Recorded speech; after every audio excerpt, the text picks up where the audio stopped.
We welcome you and everybody to Fielding the 68, brought to you by our friends at Rhythm. I'm Faxon Childress alongside Brad Wachtel and Rocco Miller.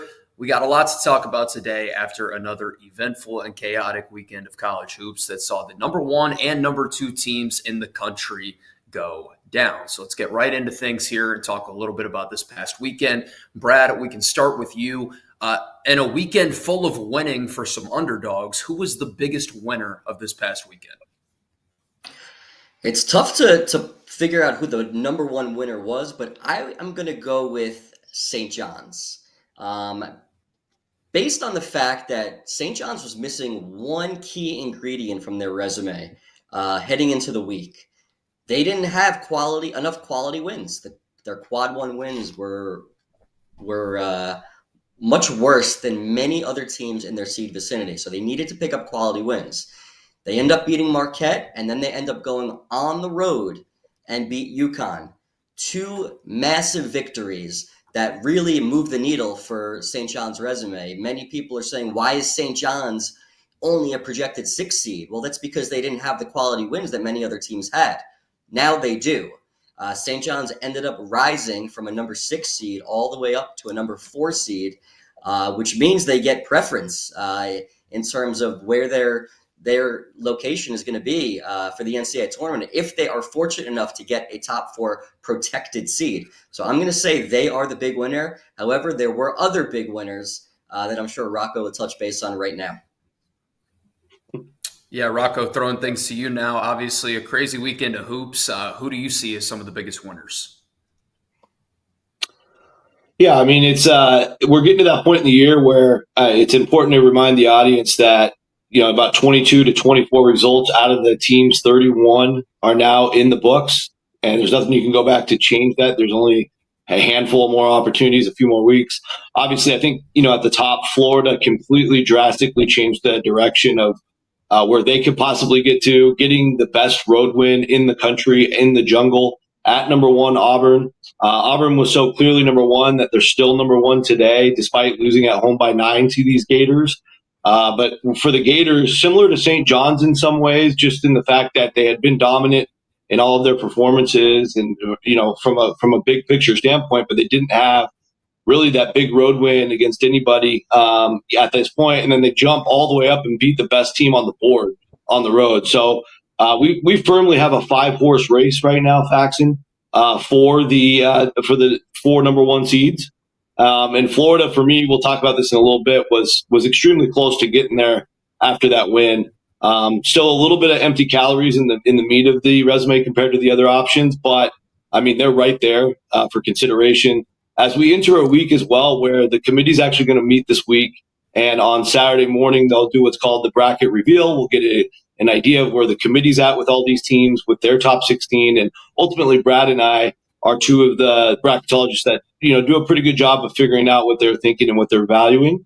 So, of course, Florida was huge. And then I would also just mention Arizona. It was only a home win against Texas Tech, but they are 11-1 in their new league, Faxon, and they avenged one of their only loss was at Texas Tech. So they've got that covered now. And with all of both those teams are trending in the right direction, but with Arizona's momentum and an extra win against the field, a hot team with all their performance stuff, I think they're right there for a number 3 seed at this current point. Yeah, the Wildcats are certainly starting to play better ball, and a drastic turnaround for what happened in Lubbock a couple weeks prior. They're able to get their revenge and a big resume bolster for Arizona. Rocco, now staying with you, we talk winners, and obviously there were a lot of them, but on the inverse of that, there were a lot of losers from this past weekend who saw their resume take a little bit of a hit. Yeah, I think BYU, they kept hanging on last week. They really didn't have a lot to begin with. Their one win against the field was that home win over Baylor. And now you're looking at a BYU team that's just a little bit behind the 8 ball. They've lost in most of their big opportunities. They still have more. Obviously, their performance has been tournament level, like in terms of the metrics, but their resume is just not quite there. They've got getting beat by Cincinnati on the road and West Virginia. They really needed to split last week, so BYU's on the outside looking in pretty clearly after that. And I would also just say, some of the other teams in the Big 12 that we've been talking about for weeks, like UCF and Arizona State, they've also just continued to lose and lose. Arizona State falls to Oklahoma State yesterday. Of course, Miller and BJ Freeman was suspended. So rough times for the Sun Devils these last couple of weeks. Same with UCF. They have not been able to get in the win column. But, I've got my eye on those three particular teams in the Big 12 because you have a good week in that league, you have a good couple weeks in that league. It could all go right back to the bubble. So I thought that was pretty interesting, though, that the whole bubble picture in that league kind of fell apart. Yeah, and Brad, throwing things to you now. What are your thoughts on some of the teams that suffered resume hits this past weekend, and especially as Rocco alluded to, a lot of those teams are on the bubble? Yeah, and I'll give you two other teams. Georgia. Georgia lost at home to Mississippi State. Yeah. Playing in the SEC, I think it's paramount that you win at home with how difficult it is to win road games. I mean, really in any league, but especially in power conference leagues like the SEC and the Big Ten, it is so difficult to win on the road. When you lose a game at home, it's a problem. So I think that is a big loss for them. And now they go on the road, and they got to go to Texas A&M. It's going to be an extremely difficult game, and one loss turns into two losses. They've now lost 5 of their last 7 games, and they've been headed in the wrong direction for a while now. And the other team I'll give you is Oregon. Not a bad loss to lose at Michigan State, but Oregon has now lost 5 games in a row, and they're just 5-8 in Big Ten play. This is the same Oregon team that got off to an unbelievable start this season by beating Alabama and Texas A&M and San Diego State and Vegas at the Players Era Festival. So they've kind of had a tale of 2 seasons. And they need to start turning this around quickly because they've dropped all the way down to a number 8 seed for me, which is pretty nuts considering where they were a few weeks ago. Yeah, it definitely feels like the Ducks have been moving in reverse, Brad, and obviously maybe an increased level of worry there for Oregon fans, but they're still pretty firmly in the picture, but things could start getting weird if they continue their skid. Before we shift gears to number 1 seeds, did want to mention as well from the winners, Kansas State, obviously still with work to do, and I'm sure they'll come back up at some point during the show. But is anyone in the country playing as good of basketball right now as Jerome Tang's Wildcats? I know they're just 12-11, but this 5-game win streak's been pretty impressive. Yeah, no question. Go ahead, Brad. Sorry. No, I was going to say absolutely, and I think what this win did for Kansas State, I think it makes them relevant. They were trying to get relevant, and they weren't quite there. But now all of a sudden, with that win over Kansas, they also have wins at Iowa State and at Arizona State. Plus, they beat West Virginia, so they have 3 wins over the field right now. Just 4-7 away from home and 5-9 against quad 1 and 2 teams. But the bubble is weak, as we say every single year. So Kansas State is hanging around. They are creeping, and they still have opportunities left playing in the Big 12. So it's not over yet for them. We know they had high expectations heading into the season, and they've been a pretty big disappointment so far. But the season is not over yet. Yeah, and Rocco, before we shift gears to number 1 seeds, anything to add on Kansas State and what they've been able to accomplish the past couple of weeks? Yeah, I mean, they finally tapped into their right rotations. They obviously spent considerable resources building this roster, and they're finally hitting their ceiling and finding, their rhythm at the right time. They've had some amazing wins, obviously at Iowa State, following it up last week with more big wins at Arizona State, Kansas at home. I was actually texting with Jeff Goodman a little bit on Saturday about this, but I think a lot of people forget they lost 9 out of 10 at one point. So they have a lot of work to do to fix all those problems. They're obviously hot right now, 5 in a row, but they probably need 2 more weeks of this to undo all that bad. Yeah, definitely still work to do, but as Brad alluded to, they've got the opportunities. It's not going to be easy, but they really need to rise to the occasion in 2 or 3 more of these quad 1 games to have a realistic chance at making the NCAA tournament. Now time to take a look at the consensus number 1 seeds, some movement along the 1 line after a chaotic weekend. Auburn still holding on to that number 1 spot. Alabama into the new number 2 overall seed. Duke, and then Tennessee, of course, bringing up the conclusion of our 1 seeds here on Fielding the 68. Rocco, we can start with you, and I'll let you take your pick of whichever two you want, and then Brad can address the others. Talk to me a little bit about this last weekend's movement on the one line, and Duke may be negatively impacted a little bit after that loss to Clemson on the road. Yeah, sure. So Auburn, of course, first team that lost was a little earlier in the day, right before the Duke game started at your beloved Little John Coliseum there, Faxon. But yeah, I think it just goes to show how far ahead Auburn was of anybody that wanted to be number two, whether it was Duke or Alabama. They still have the most wins against the field at 10, and I'm even being a little judicious by ruling a couple of those SEC teams as out right now versus I think our panel might disagree with me. So if you add those other wins there, I think they're up to 12 or 13 wins. It's an absurd amount, but they've beaten Iowa State and Houston and Purdue all on neutral courts. They've won at Ole Miss and Georgia. So they've done way more than really anybody getting those 12 quad one wins. And then with Duke, I think I made a good case for Duke, I thought, last week, just in terms of when you break down these performance metrics, which I do think the committee is using to separate some of these seeding discussions, whether it's number two versus number three on the number one seed line or further down the bracket. It's very clear that Duke is a top two dominant team when you look at the numbers. They're a good 7 or so points in Ken Palm, for example, better than Alabama, despite one of them being number two and the other one being number 6. So there's a lot more that they're doing to just absolutely bludgeon opponents. But of course they fell. And the most important thing in seeding and selecting is your wins and losses. And now that third loss puts them even with Alabama in the loss column. So then you start looking at everything as like an apples to apples instead of an apples to oranges Faxon. And with that being said, you've got an Alabama team with 5 more wins against the field, a better, arguably better top end win at Texas A&M based on the board right now. They're a safe 2 seed, whereas Duke's top end win is also excellent at Arizona. The quantity of wins that Alabama's been able to obtain based on their league and based on their amazing scheduling philosophy under Nate Oates that I praise every year, they have an abundance of more evidence, and that's what it comes down to, that they belong as the second overall seed when compared to Duke. It's really, nothing wrong with Duke losing at Clemson per se. It's just a matter of the evidence is all there resume-wise that Alabama deserves that spot. Brad, throwing things to you now. Obviously, our reaction to the consensus number 1 seeds. What are your thoughts on the one line and obviously the whole Duke-Alabama, deciphering which of those should be the number 2 overall seed? Yeah, and I'm in agreement with what Rocco said. I think Alabama, and I say it all the time, I think they have the best collection of wins. They're right there with Auburn. I really think that. But I actually think Alabama's road wins are even more impressive than Auburn's.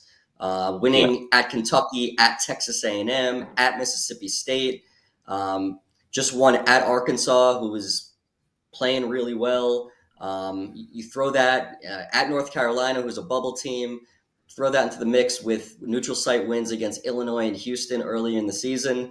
They really have a nice symmetrical resume, and I think they're deserving. I think it's neck and neck still with Duke. I think Alabama, while Duke does have the better metrics, and I get that, I think Alabama has the tougher schedule in general, and has more quality victories, more impressive victories on their resume. Duke has the win at Arizona, and they beat Auburn at home, of course. But in total, I'm going to say Alabama does have the total number more impressive victories. And in terms of Tennessee, I thought Florida was right there. I thought they were going to have a chance to take over Tennessee. Tennessee had a great weekend as well by blowing out Oklahoma on the road. When you start comparing Tennessee and Florida's resume, Tennessee 8-4 against quad one opponents, whereas Florida is just 4-3. That's a significant difference. Tennessee against quad 1A opponents is 4-2, while Florida's just 2-2. Quad 1A road neutral, Tennessee's 3-2, Florida's 1-2. Florida does have the better strength of record, but the predicted metrics are still in favor of Tennessee. Florida has the best overall win on their resume, which is why they are considered. But Tennessee still has some really good wins on their resume as well. They still have the edge. They did beat Florida. Actually, they split. But Tennessee still has the slight edge over Florida. But within the next couple days, that could switch based on how Florida plays and how Tennessee plays. So right now we're looking at a potential 3 SEC teams to be number 1 seeds in the in the NCAA tournament. And there's a decent chance that ends up happening come Selection Sunday. Yeah, I feel like there's a decent chance as well. And Rocco, throwing things to you now, I guess the question poses, how far ahead are the first 3 in front of the SEC teams that seem to be trying to compete for that number 4 overall slot? Oh, are you saying how far ahead are Auburn, Alabama, and Duke above Tennessee and Florida? Yes. Okay. Yeah. Well, with that being said, I mean, I don't think it's that big because Tennessee, like Brad said, just had another big. They Wally pipped Oklahoma down in Norman. I mean, they were steering the sooner all over the court. 18 for 24 from the field to start the game. They were up 30. I think Oklahoma finished the game on a 12-0 run just to respectfully lose by 18. That was a 30-point just drubbing. Tennessee looks just every bit as good as a Duke or even in Alabama right now. But at the end of the day, as we've been saying, it's about your total body of work. The interesting thing is Tennessee and Florida both whooped each other. So you got one team, Florida won by 30, I think, and Tennessee won by 20, or vice versa. So, yeah, there's still a lot to be determined. This is the SEC. Every game's going to be hard, and it's nonstop opportunities twice a week, Tuesday, Wednesday, and Saturday. So a lot's still to be determined. If any of these teams slip up, we'll do a recalibration the next day and see where they're at. And I think at any time, like Tennessee or Florida is right there to keep moving up. Yeah, definitely in agreement there. We're going to take our first break now on Fielding the 68, brought to you by our friends at Rhythm. Whether you're a seasoned bettor or aiming to dominate your college basketball betting, March Madness pool, NBA, golf, and more, Rhythm gives you the competitive edge. On Selection Sunday, you can use Rhythm's bracket generator, proven to perform 35% better than the average ESPN bracket. Don't wait. Download Rhythm today and transform how you bet, bracket, and enjoy college basketball. More on the other side of a quick break here on Fielding the 68 as we decipher what's going down on the bubble. Now that the college basketball season is in full swing, you need to make sure that you have access to the best betting tool on the market, the Rhythm app. Spelled RITHMN, is a data-backed app that uses AI and analytics to identify inefficiencies in betting lines and the player prop market that will allow you, the user, to profit. You can create customized, analytics-driven betting models tailored to your personal preferences as a bettor. Users have access to up-to-the-second against-the-spread data. And if you're like me and you understand pictures better than numbers on a screen, Rhythm's internal trend analysis provides you with the kind of graphs that will allow you to evaluate past results and project future performance in a visual way. Every Division I college basketball team is included in the Rhythm's metrics. Free subscribers to the Field of 68 Daily will get 25% off for a Rhythm subscription. Use the QR code on the screen to sign up or download at the link in the description. We welcome you back into Fielding the 68, brought to you by our friends at Rhythm. I'm Faxon Childress alongside Brad Wachtel and Rocco Miller, and it's now time to decipher what is going on the bubble after this past weekend in college hoops. Brad, we can start with you. After scrubbing the data and running the numbers, where are you at on your last 4 in as of right now? Okay, so today, last 4 in, I'm going to start with Wake Forest. Wake Forest, just 1-6 against quad 1 opponents still. They only have 1 win over the field, Michigan on a neutral court. They do have a strength of record of 27 and a wins above bubble of 32, which is quite strong for a bubble team. Their predictive metrics are in the 60s, but improving, which is why they're still in Dayton. They're undefeated against quad 2 through 4 opponents. Now, if we look at Wake Forest's schedule and try to forecast the future, they have 4 quad 3 games remaining on their schedule. They gotta start beating the teams and continue to beat the teams they're supposed to beat. They still get to play at SMU and at Duke. 2 games that'll be challenging. Gotta beat the teams you're supposed to beat, because a bad loss on their resume is really going to change things. Then we go to Georgia. And Georgia, as I mentioned earlier, they're sliding. They're just 2-8 against quad 1 opponents. They are undefeated against quad 2 through 4. And they have that win over St. John's on a neutral court, which is looking better and better by the day. But they don't have any significant road wins. And they just have their 42 strength of record, puts them squarely in the mix for a bid, right on the bubble. And you start taking a look at their remaining schedule. Now they go to Texas A&M. They get Missouri. They go to Auburn. They got Florida, at Texas, at South Carolina. Finish with Vanderbilt at home. Can they get 4 more wins? Can you get to 8 and 10 in the SEC? And I think that's what they're looking at to get a bid into the NCAA tournament. It's going to be challenging, but we'll see how it plays out. Next team I have is another SEC team, Texas. Texas has lost 3 of 4 games, and they're just 3 and 7 against quad 1 opponents. And people tuning in are saying, wow, these teams are awful against quad 1 opponents. Why are these teams in the field? Well, the bubble is terrible right now.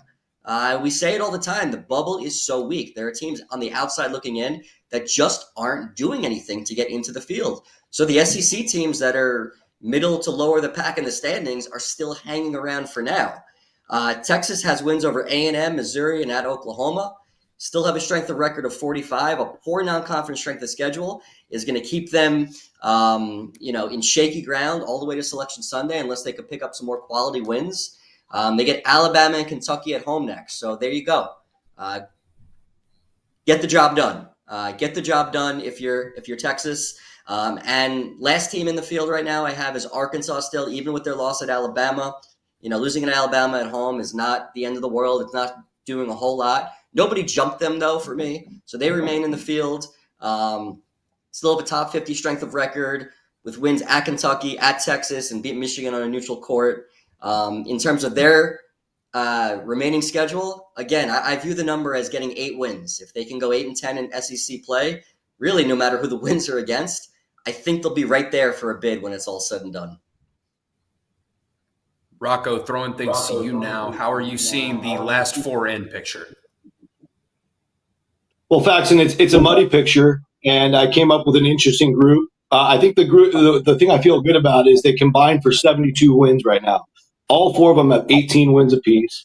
So starting with where Brad started, Wake Forest, I do believe based on the options today that the Deacons are solidly in. I think the bone left to pick is what Brad said. They're 1 and 6 in quad 1, but they've handled all their business outside of that. Again, if you're 18 and 6 in the ACC, they added 2 road wins that were not nothing. They're both quad 2 over the last week. Going cross country out here, I had their game against Stanford on Wednesday, which they pulled out late, and then they handled their business against California over the weekend. So I think Wake Forest was the one that didn't give me as much agita.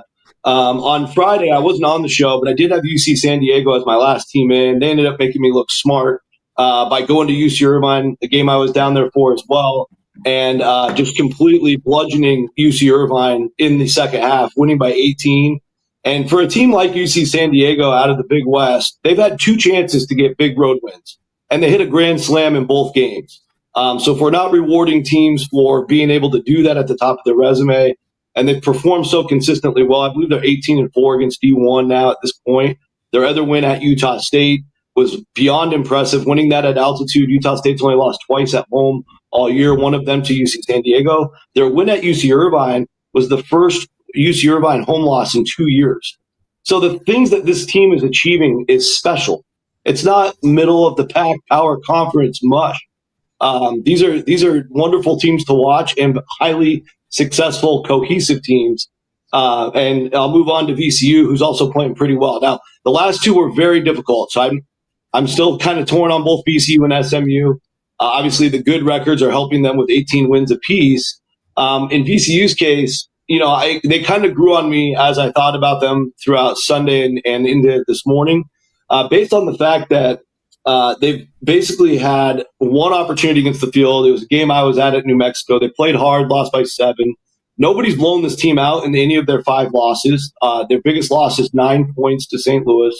They have an overtime loss to Seton Hall, which at the time Seton Hall hadn't fallen apart yet. And now that's sitting in quad 4. So I think if you're in the committee, these are the things you really double click on and try to understand about what happened in a team's season. the things that VCU has been able to do is obviously they've dominated all their home games. They're probably the most dominant home team in the country. And then they've gone to Dayton and won now. That was their biggest road win on Friday, but they've also got road wins at Rhode Island, at St. Joe's, one of the only teams to win there. And they are the only team to win at Loyola Chicago. So again, what the committee always says to us every year on the bubble is, who did you play? Where did you play? How did you do? And these teams, especially UC San Diego and VCU, have knocked their road opportunities mostly out of the park. VCU had a couple other chances they fell short in, but I think there's enough good there to make a real case for them.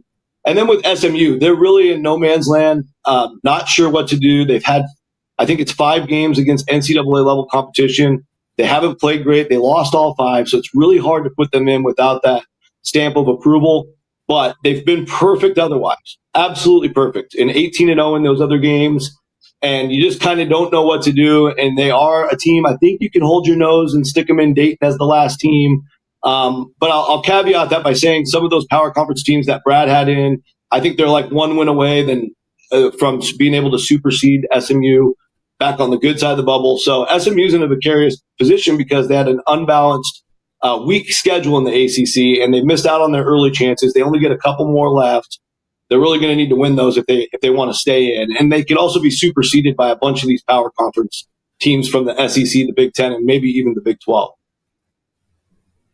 Yeah, I think that's fair analysis. And obviously that UC and San Diego team is a wagon. That was one of the games of the night. I wasn't expecting that to be a blowout, especially when you reference the UC Irvine home success over the last couple of seasons. You don't really see them get beat in that gymnasium too often, much less pounded like it was this past weekend. So definitely a team that should be on more people's radars. Rocco, as we stick with you for some bubble talk us through your first 4 out here. Yeah, so the first 2 have a lot in common. It's Ohio State and Texas. And I think with both cases, it's really just a little bit too much losing going on. So in Ohio State's case, they've lost at home 4 times. So it's more than just them going 7-9 in their meaningful games. They've had 4 different teams walk into their backyard and beat them. And it's really that you break it down even further and you go into what we call quad 2B, because the committee will split both quad 1 and 2.5. And their best 16 games, their most important 16 games, they're only 6-10. So they're to me, that's just not a successful season at that level. And I think, Ohio State's the one team I've been making an exception for. They've been below 500. I've been putting them in because they have one of the best road wins money can buy with that win at Mackey Arena over Purdue. So that makes them a really healthy option once they're not so below water, which I think with these records they have right now, again, 6-10 in their 16 toughest games, and that stretches into quad 2B, as well as a 7-9 overall record in their meaningful games, which just removes the quad 4. Texas has a similar issue where they're 7-9 in their games that are meaningful as well. Even worse than Ohio State is their best road win is Oklahoma thus far, which is a good road win, but it's not top of the board like Purdue. So I do favor Ohio State quite a bit to Texas. And I think the other problem the Longhorns have is a 280th ranked non-conference strength of schedule. That's very precarious for this level of the bubble. In San Francisco's case, they're a team, obviously, I'm really close to, live right here in the Bay Area. But, just being fair, and what I think the committee would discuss on the Dons is, they've been an incredible home team, haven't lost at home all year. They got the big win over St. Mary's last week, which got them into this position. And they also just picked up their best road win of the year at Loyola Marymount. But because it's still just quad 3 Loyola Marymount, there's still work to be done to build up that road resume to be equal to what VCU's done. And, of course, what UC San Diego's done. That's a tough comparison to win for them right now. And, they had a nice neutral court win over Loyola Chicago at the time that didn't age well. They fell apart with injuries. And at the end of the day, San Francisco's still 0-4. In their road opportunities in the top 2 quadrants. Now, they still play Gonzaga twice, and they get Oregon State on the road, which has been a very tough place to win. So the Dons still have, a chance to work their way in here. And then lastly, I have Arkansas. Similar to the first 2 with Ohio State and Texas, I think Arkansas is similar to Ohio State. They've lost 4 games at home, which is crazy to think because Bud Walton's one of the best home court advantages. They haven't been able to do that throughout the year. Now, obviously, they're trending in the right direction, playing much better basketball That loss at home to Alabama was tight on Saturday. But they're only 4-9 against the first two quadrants. So they're clearly not a successful team quite yet. If they start picking up SEC wins, all that stuff's going to take care of itself, and the Hogs will get in. Brad, throwing things to you now. How do you see the first four out picture on the bubble? One caveat to all of this, the last four in, first four out. Right now, all of us have Drake as in auto bid out of the Missouri Valley. And I think with the way Kansas State has been playing over the last couple weeks, Drake won at Kansas State. They beat Vanderbilt on a neutral court. Their resume metrics have slowly been improving their top 40 strength of record. I think Drake would probably be in the field for many of us if they weren't in the auto bid out of the Missouri Valley. So that's something to keep in mind, because we always take the team that is at the top of the standings and we place them into the field as the auto bid. In terms of my first four out, I'll start with BYU. BYU, Rocco touched base on it plenty. They got blown out against Cincinnati on the road, not helping their cause. They have a whole lot of, some good things, not great things on their resume. They still have plenty of opportunities. They have strong predictive metrics, but they only have one win over the field. They beat Baylor, and they're just 2-5 against quad one opponents with a top 50 strength of record. So they're kind of hanging around, but we need more substance on that resume. And they'll have their chances. Next up I have is VCU with the strong win at Dayton. They beat Colorado State on a neutral court. Colorado State is trending in the right direction as well. That quad four loss against Seton Hall is a problem, and their poor non-conference strength of schedule is going to be an issue. They probably, in my opinion, they're probably going to need to win out and lose, potentially in the A-10 semifinals championship, because there's not many opportunities. There's just landmines in that conference that remain. The A-10 isn't particularly deep this year. So unfortunately for their sake, that quad four loss is really a killer, I think, in terms of what we've seen the committee do in the past. And then we have SMU, 0 wins over the field, 0 wins over the top 75 of the net, 0-4 against quad one, but they've taken care of business, as Rocco touched base on. Remaining schedule, they get Pitt, Wake, and Clemson all at home. So they're going to have to do some damage there. Need to win at least 2 of those 3, maybe win all 3 of those games to really make its case and make a stake for getting into the NCAA tournament. And then the last team, as part of my first four out, is Xavier. Not a bad loss this weekend at Villanova, but also not a good loss. A team that needs to pile up some wins. Xavier's just 1-8 against quad one opponents, but that one win is a significant win at Marquette, which is keeping them hanging around. Now, the problem with Xavier is their remaining schedule. At Providence, DePaul, Butler, at Seton Hall, Creighton at home, at Butler, and Providence. They only have one game against a team in the field. Zero games against everybody else on that schedule is not going to be in the NCAA tournament. So they're going to need to potentially win out in the regular season. And unfortunately, that's just the way the Big East is right now, and the way their schedule set up. They need to finish strong if they want to have a chance for an at-large bid. Yeah, definitely in agreement there, Brad. So we've taken a look at your last 4 in and first 4 out, and as well as Rocco's. Let's take a look at the consensus last 4 in now here on Fielding the 68. Usually a lot of continuity, and across the panel we have Wake Forest, Ohio State, Texas, and Arkansas as fielding the 68's last 4 in. Any additional thoughts before we look at the consensus first 4 out and next 4 out from either of you guys on these 4 teams? Yeah, just in terms of Ohio State, I would say I understand where Rocco is coming from with his points. They're all valid points. But I just feel like taking a look at their metrics, they're 43 strength of record, 41 WAB. They still have 5 quad one wins, 5-7 against Q1 is comparing them to the bubble is relatively strong. And that win at Purdue, win over Kentucky on a neutral court are 2 significant victories that I think kind of separates them from other bubble teams. That's the only gripe I have. I don't have them in my last 4 in. I have them as a 10 seed at the moment. But sure, they're 14-10 overall, and they're far from safe. Rocco, anything to add on that? Yeah, I would just say on the Ohio State. Well, first of all, I'll say that 3 of those teams on the screen that we have in, I don't have in. So it's a pretty unusual situation because we're usually pretty much on the same page. But all 3 of them have that case where, in my view, and what I think the committee values as well, if we finish the season with these records, I think it's just too much losing for all 3 of those power conference teams. It's not necessarily that, like I said, I love Ohio State's wins, like Brad does. Winning at Purdue is amazing, but at a certain point, you can't take on so many losses. I don't think there's anybody in my field with more than 8 losses, and they have 10. So it's a lot of losing at this point in the season. Now, again, they're playing Washington at home on Wednesday.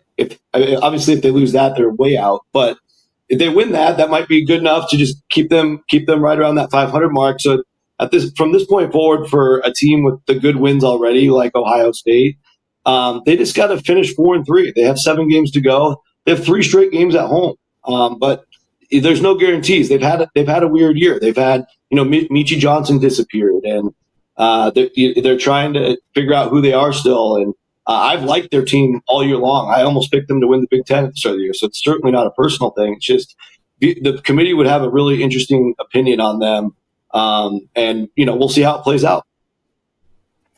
It's time now to take a look at our consensus first 4 out here at Fielding the 68. Let's kind of wrap up this bubble segment. VCU, SMU, UC San Diego, and BYU, a part of the consensus first 4 out. Before we take a look at the next 4 out here on Fielding the 68, do either of you guys have any supplemental information on these 4 teams? Yeah, I'm in agreement with BYU being out. I like the case for the other. Well, I like the case for UC San Diego for sure. I'm 100% behind them. The other 2 is really difficult. So I know I put them in, but you have to take 37 at-large teams, and they were, to me, they had reasons to include them. And those 3 teams have 18 Division I level wins. So if they get up to 27, 28, 29 wins, like if you're UC San Diego, or I doubt SMU can get that high, maybe VCU can come close. They'll be certainly strongly considered by the committee. My only concern with and Rocco, you made some excellent points on UC San Diego. I think they should absolutely be in play for a bid. From the committee standpoint, 16 of their 18 wins are against quad 3 or quad 4 opponents. Plus, they have 2 quad 3 losses. So those 2 wins at Utah State and at UC Irvine are strong, especially the win at Utah State. I think they're absolutely in the mix. They have no margin for error the rest of the way. One more bad loss, I just don't see it happening for them. But sure, they're right there. They're right there, and they should absolutely be in the mix with these other SEC teams, especially that are 3-7, 4-7 in league play. Yep, got to keep handling their business.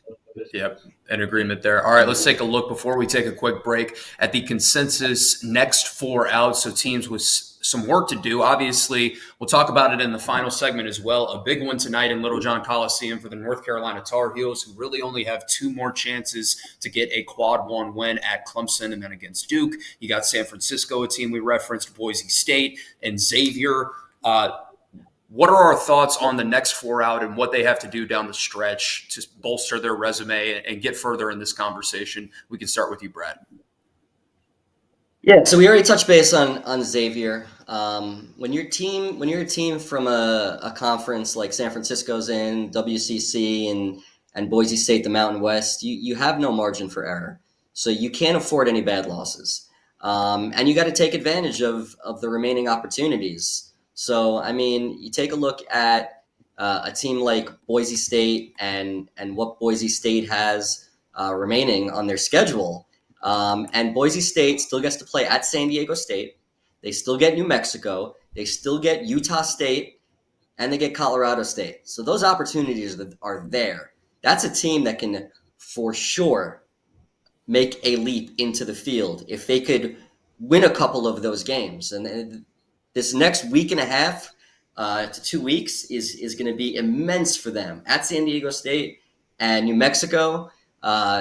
if they can somehow win both of those games, they'll probably be in the field. If they could win one of those games, they're going to be right there, close to the cut line.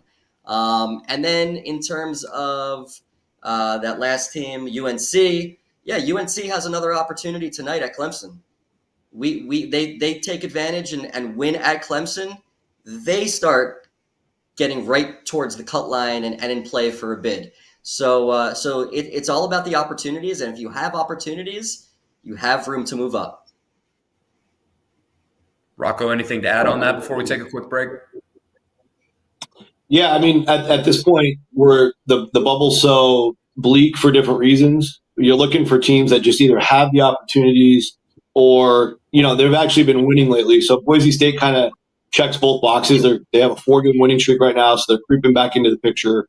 They took a couple of losses early, much like VCU's lost to Seton Hall. Boise lost a 2-point game in their tournament in the Islands, and now, of course, BC's been bad. Which is really interesting because in scheduling, you fight like heck to get in the same tournament as an ACC team, but then you get it and you play it and you lose it and it kills you. That's just a fascinating phenomenon. But they can erase all that with the road win at San Diego State this weekend.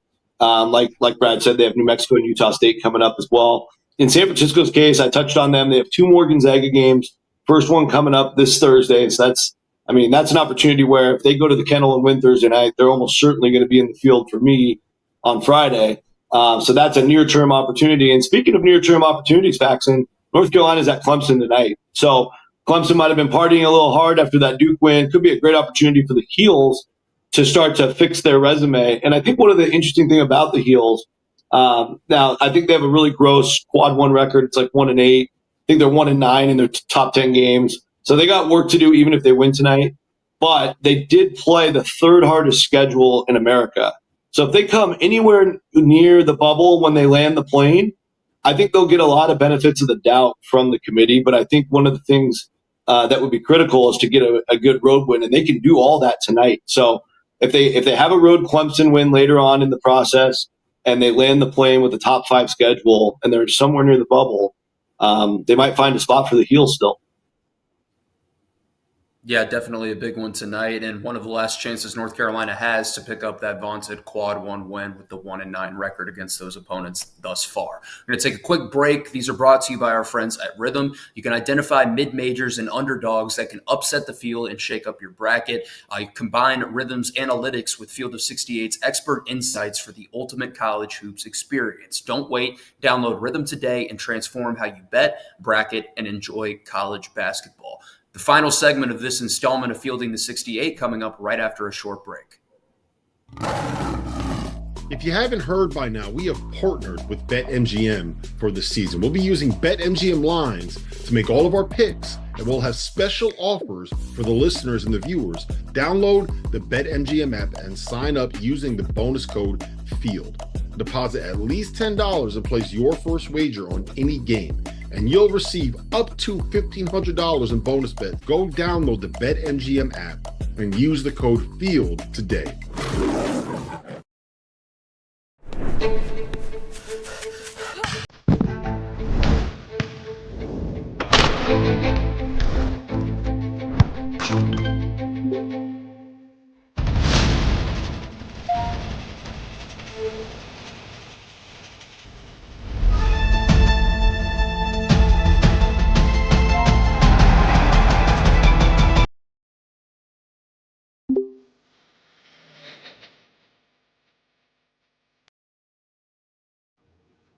We welcome you back into Fielding the 68, brought to you by Rhythm. I'm Faxon Childress alongside Brad Wachtel and Rocco Miller. And it's time for the final segment of the program. We got a lot to talk about, including some conference deep dives. Brad, we can come to you first. We referenced the big Arizona win over Texas Tech a little bit earlier in the program, but in totality, it was a chaotic weekend for the Big 12, and there's a lot of discernment that we need on that 3 and 4 line with a lot of these teams.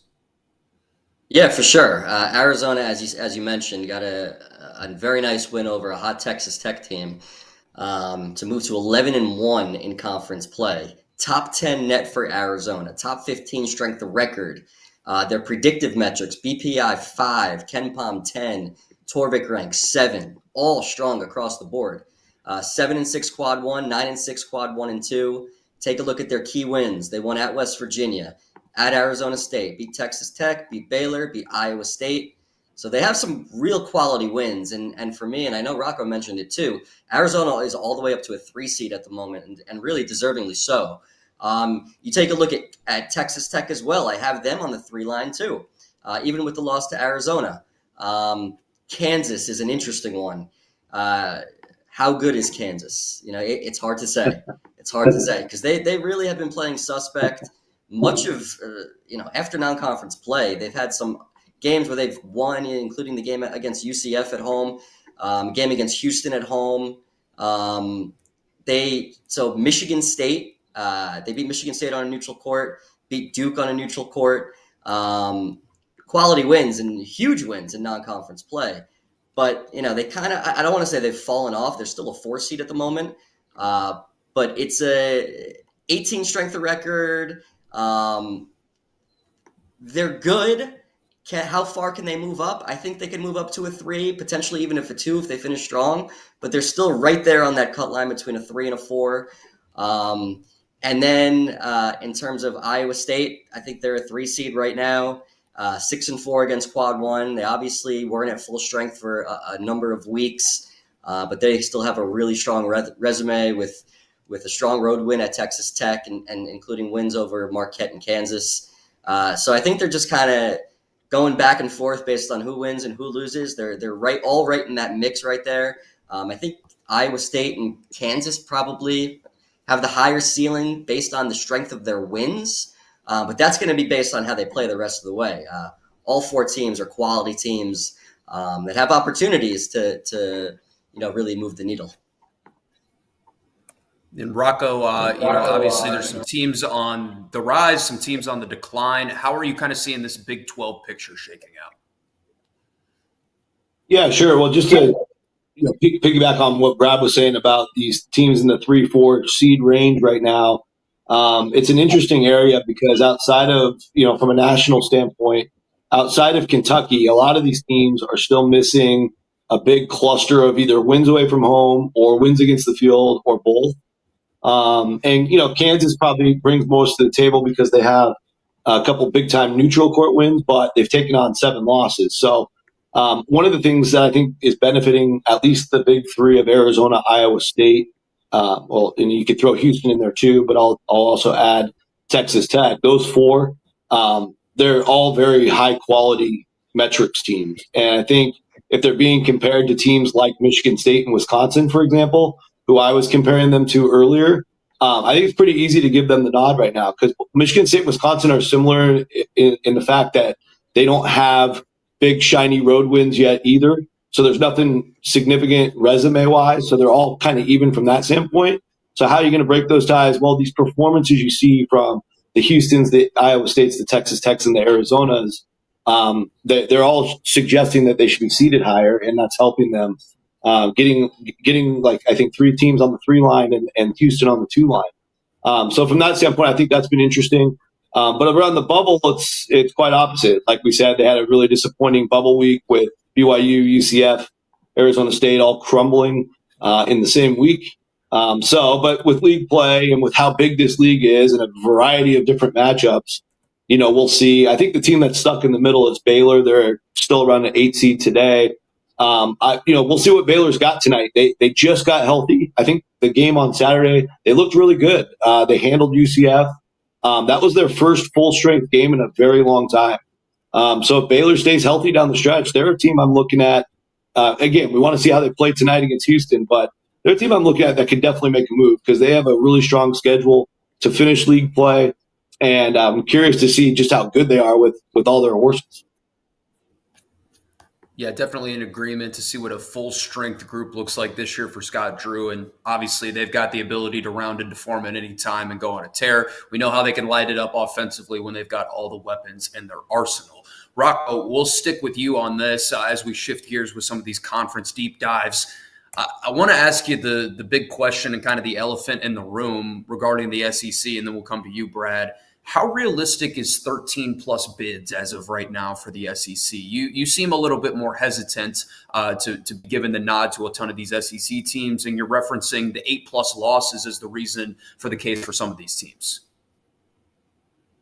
Yeah, well, it's we're getting to the point where you just have to look at the remaining schedule because they're all floating around the 500 mark in these meaningful wins. Oklahoma's got a little bit of an edge because their non-conference was so great, winning the battle for Atlantis, and so Oklahoma. If anybody's going to get away with a 6-12 record in the SEC, it's going to be them because of how awesome their non-conference was. And so what I tried to do is land the plane ahead of time, which is. We're always going to have surprises, so take it with a grain of salt. But if you just use Ken Palm as an easy cumulative approach for their, rest of season results for each of the bubble teams, you could start to make a little bit of a case, where Oklahoma, you can see, has one of the more favorable schedules to be able to get to 13-11 in meaningful games at the end. And I think if they get there, Oklahoma's dancing for sure. And, even Texas, who I have out right now, their schedule's a little more favorable than the other bubble options. They do have a road Arkansas game in there. And of course they go to Mississippi State as well, but the other ones are at home and, they have a big one with Alabama at home tomorrow. So Texas has a lot of their big ones at home still. So that could help the Horns get back in there. Georgia is another one to be concerned about. Like Brad said, they're leaking some oil lately. They had that big St. John's win, which was neutral court. But they haven't got a big road win yet in the league, and they're going to have a chance at Oklahoma at a certain point. They also have really, some tough ones at Texas A&M, Auburn. So a lot to come for Georgia, but they're projected to finish 11-12 in that area. And if they don't get one of those big road wins, I don't think they can get in at 11-12 in these meaningful games. Is again my category there. Vanderbilt, same thing. Vanderbilt's actually got, I think, the hardest schedule left. And here's the thing about the Commodores that's different than everybody else, Faxon. Their non-conference strength of schedule, 329th. So the reason why I had them out on Friday is because if they're 2 or 3 teams away from the cut line, they're probably going to get left behind. They need to be solidly in. And so with their remaining schedule, it's going to be hard. But if they win, they've got to do some stuff away from home. Like they've been an awesome home court hero, beating Tennessee and Kentucky at home. Getting another good win on Saturday against Texas. They'll have another chance. I think they play at home against another big home game coming up anyway. So my point is, the way it projects out is Vandy and Georgia are projected to probably not get there, but it looks good for Texas and Oklahoma. And then for Arkansas, they have a big uphill battle. Their schedule is brutal. They go to Texas, they go to Texas A&M, they go to Auburn, they go to Vanderbilt. So Arkansas is really, really fighting it, but they're also playing their best basketball. So curious to see if the Hogs can flip the script on this projection. Brad, help us decipher what's going on right now in the SEC. It feels like Georgia, Vandy, Oklahoma, Texas, Arkansas, all 5 of those teams are floating around the bubble and flirting with an at-large. But how do you see everything breaking down in the SEC? Yeah, isn't it crazy that we're talking about a team potentially getting an at-large bid that's 6-12 in the conference? That's nuts. And then there's going to be a lot of mid-majors out there that are going to have significant issues with that, and understandably so. The SEC is not getting 14 teams. I think realistically, they're probably going to get 11 or 12. You get 12, you're breaking the all-time record. I just think a lot of these teams are going to beat up on each other. There's going to be a couple teams that drop one at home, and which is why I mentioned earlier, you got to take care of business on your home court. And Rocco made a great point about Vanderbilt. 330th non-conference strength of schedule is a problem. Even Texas has a poor non-conference strength of schedule. So, and looking at these schedules ahead, Arkansas has a tough schedule. Georgia, these teams have a lot of work to do. They're all not going to get in. And when we prognosticate the field, we do it as if the season is going to end today. If I was prognosticating the future, I would probably say 11 or 12 teams end up getting when it's all said and done. All right. Well, we've tried our best to decipher what's going on in the SEC. Running out of time here in the program, so it's time to go around the horn. Brad, we can start with you. What are some games to watch over the course of the week? Starting tonight, obviously, we've mentioned the big one with UNC and Clemson. Yeah, of course, huge game for North Carolina to become relevant on the bubble. We take a look at some games that are going to be played on Tuesday. Auburn at Vanderbilt. We just talked about Yeah. Vanderbilt. You got to win your home games, and if you could get a win over Auburn, who's coming off a loss, maybe you're getting them at the right time. Maybe you're getting them at the absolute worst time. I guess we'll find out. But to add a win like that to your resume would be massive for them. A team that that's also on the bubble. Texas gets to play Alabama on Tuesday, so similar to Vanderbilt, you have a chance to you know make a statement, and Texas needs to make that statement. And then another team I'll look at is we'll go to Wednesday. Oklahoma plays at Missouri, and Oklahoma's 3-7 in conference play. Now they're going to Missouri. Chances are they're going to be 3-8, and we're going to put a team in the field that's currently 3-8 into our current field. Right now, I have them as a 9 seed. I mean, they played well in non-conference play with wins over Arizona, Providence, who's obviously not very good right now, Louisville, and Michigan. So their resume, conference record doesn't matter to a certain extent, but at some point we have to say, like, wait a minute, 3-8 in the league? Are we serious? So I think those are some big games, and we'll see how they turn out. Rocco, talk to me a little bit about what's on the horizon this week in college hoops. My pleasure, Faxon. So I think we got to start with Florida. They got a tough turnaround after that big win at Auburn. They got to get back on the road and go to the hump tomorrow night. That Mississippi State team had their get off the Schneid win against Georgia. I thought that was really important for them. They were in a little bit I think they had lost 4 of 5, maybe 5 of 6. So Mississippi State seems to be going back in the right direction. Now Florida's coming in. Can they shoot as well? Is Elijah Martin available? A lot of questions. But in bracketology, if Florida goes and gets that road win, they're getting even more interesting for the 1 seed, as they already are pretty interesting today. On the flip side, one of the teams they'll be compared against is Tennessee. Tennessee also, as we talked about, went to Oklahoma and dominated. Now they get to go to Rupp Arena tomorrow night. So if Tennessee can either go get another road win that makes them even more clearly a 1 seed, or they open the door a little bit for Florida if Florida can win there. So a couple 1 seed related games there, and then of course Brad mentioned Auburn at Vandy in that picture, and Alabama at Texas. So all these potential SEC 1 seeds are on the road in the same Tuesday, Wednesday window. I think those are all Tuesday. And then I also wanted to call out Arizona going to Kansas State. I'm not even sure if they've gone to Kansas State in school history, but they are tomorrow. And Kansas State's five straight wins, the talk of the town, the talk of the conference. Arizona's playing terrific basketball, 11-1 in the league. Something's got to give. That's just purely amazing basketball. If Kansas State gets that win, obviously we got to keep talking about them. I still think they need a couple more weeks worth of winning. And then, of course, when they lose, you're adding a 12th loss whenever that happens again, if it happens again. But it should be a terrific game, and I'll be pretty impressed if Arizona goes up there and wins that, quite honestly.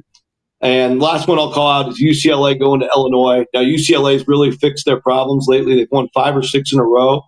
Illinois is a team, I think we all agree, has a ceiling of a Final Four team with all that talent. And when they're humming, they're like a freaking freight train. But we've seen kind of bad Illinois or Illinois injured or sick, and they're very beatable. So which UCLA are we going to get? Because UCLA hasn't had to go on the road for a while. We've heard Mick Cronin's comments about getting on airplanes. He's got to do it again tomorrow, or probably today. But, I'm really fascinated by that matchup because I think both those teams have a really good upside. Yeah, I think those are some really good shouts as always, Rocco. Well, Brad, Rocco, appreciate the time, you guys. You guys crushed it as always. To everybody that tuned in, appreciate you guys. This has been another installment of Fielding the 68 brought to you by Rhythm. We'll be back on Friday with a full bracket reveal to go with it as well. Appreciate you guys tuning in, and we'll see you next time. Happy college hoops watching this week.